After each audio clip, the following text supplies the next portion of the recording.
فرحانه قوي بالمشكله دي، وجالي شبهها كتير، وبفرح قوي لما الاقي ناس مثقفين ومتعلمين وما بيهدروش حق الزوج او الزوجه، يعني الاتنين دول ببسط قوي. بتقول لي انا ليا معامله سبيشال مع جوزي شويه، وهو ليه معامله سبيشال معايا. سبيشال يعني مميزه. المهم انها مميزه. مميزه. بيعملوا ايه بقى؟ هي احيانا بتحط رجليه في ميه وملح وهو كذلك. آه هي احيانا بتعمل له مساج وهو كذلك، وده طبيعي، يعني انا شايفه ان مفيش مشكله. المشكله ان كان في اخته الصغيره قاعده عندهم في البيت، وراحت قالت لمامته، فسالوها. طبعا ربي يا خايبه للغايبه، وازاي يعني.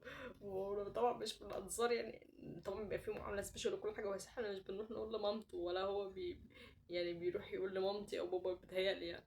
فانا قلت لها ايه؟ انكري.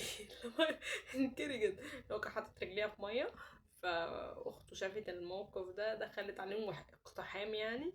فانا بقول لها انكري، يعني ممكن تقولي ان رجليكي كانت وجعاكي، كان في موقف، رجليكي كانت شادة عليكي، كان في حاجه، او هو كان بيخليكي تجسي الميه عشان تحطي له رجليه فيها انتي، عشان مامته ما تغيرش، يعني انا مش قصدي حاجه.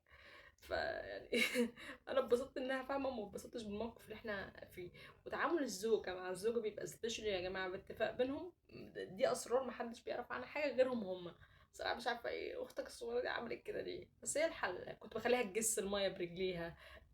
كده كانت الميه سخنه قوي، لا ده هي اللي كانت بتعمل لي، يعني عشان مامته هتغير، وكذلك باباها هيغير على فكره.